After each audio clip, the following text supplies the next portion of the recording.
I'm here to tell you, some mornings it's worth waking up.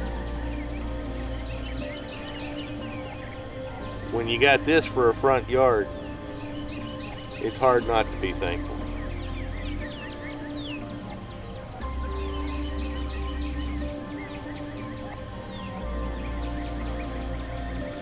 It really is. This morning, we're gonna go check out Mrs. P's kitchen garden. We went and planted this, last Thursday? Today is Tuesday, so that's Friday, Saturday, Sunday, Monday, Tuesday. That's 5 days. Let's go see what happened in 5 days.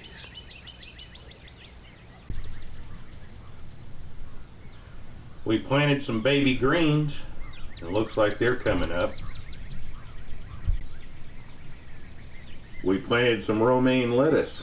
It looks like they're coming up. We planted some bok choy.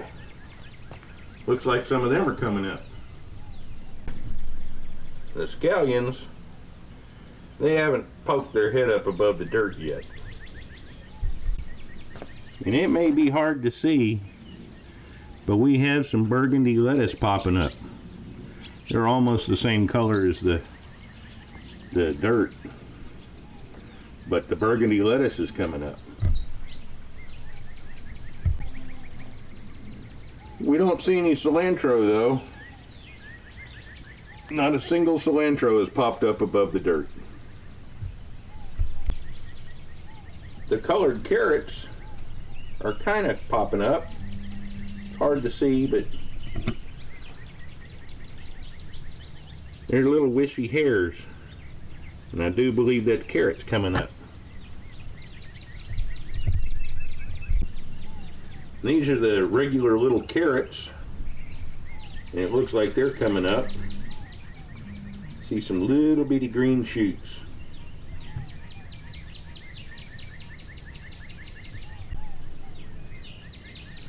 And this is the radishes. These surprised me. I mean, they're just leaping. And the HEB russet potatoes are actually starting to throw some leaves. I mean, in 5 days, they've gone from cuttings to actually making leaves. And here's the Lemon Boy tomatoes. These are yellow tomatoes. And they're supposed to be low acid tomatoes. And these guys have grown, I would say, at least an inch or two in the last 5 days. We cheated with these. We started with already started plants, so we didn't start these from seed. The Sunmaster tomatoes are doing good. I bet you they've grown an inch or two in the last 5 days.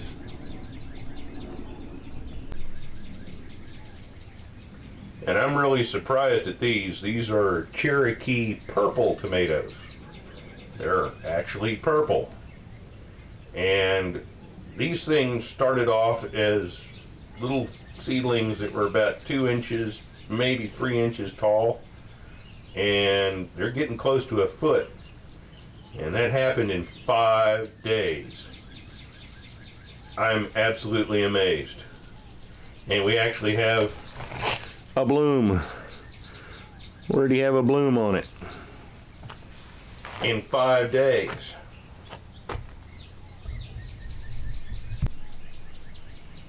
And here we planted some lunchbox peppers and some serrano peppers, and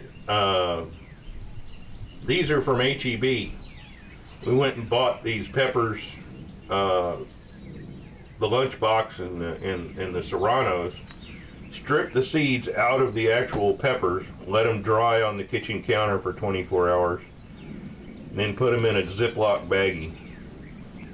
Then a few weeks later, we turned around and planted them. None of them have popped yet, but we shall see how they do. These weren't bought in a packet of seeds. These were bought as an actual pepper. And we ate the peppers and saved the seeds. And here we've got some curled parsley and some celery. And we cheated with these. These were already started. We bought them at a little plant store that we normally go to. And since we've gone and repotted them a few days ago, they're happy. And the curled parsley have put on probably about 2 inches or so of growth. I'm amazed at how fast these have grown once we repotted them. And these are all HEB jalapenos. We bought the jalapenos, actually used them in cooking, stripped all the seeds out of them, let them dry on the kitchen counter for 24 hours, and we planted them. And they haven't popped up yet, but they're planted deep. We'll see what happens next week. And because every garden has to have some flowers, you have the flowers around so that you can actually get the bees to come in and pollinate your vegetables. A lot of people don't think flowers have any business in the garden. That's totally wrong. You need flowers in the garden to attract the bees and the pollinators. And rosemary. Lots and lots of rosemary. Luckily, rosemary's pretty tough, and most of this survived the big freeze that we had recently.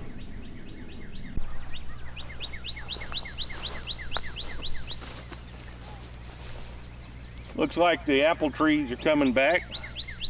We've got a few fruit trees around here, and I see lots of blooms. And of course, we got roses blooming all over the fence line because I'm not allowed to give Mrs. P cut roses. They have to be alive so we can plant them. So over the years, we've got one hell of a collection of rose bushes all around the fence. And that little green tree you see back over here, that's an avocado tree. And that avocado tree has produced fruit for the past 3 years, and it survived the freeze. I am absolutely amazed. But doesn't surprise me much.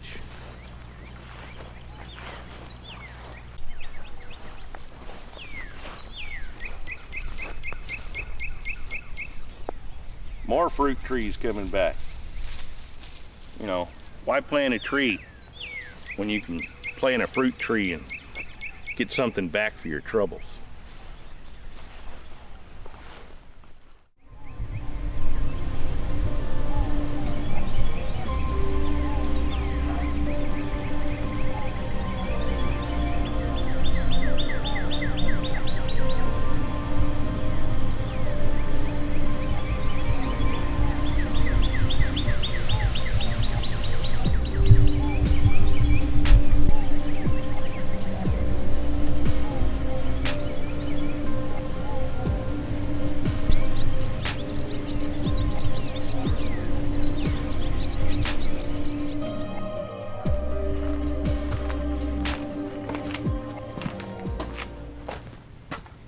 There is no rest for the wicked. I got work to do. Got more stuff to plant for Mrs. P.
Well, thanks for coming out, hanging out with me this morning for a few minutes and checking out Mrs. P's garden. Come back and see us.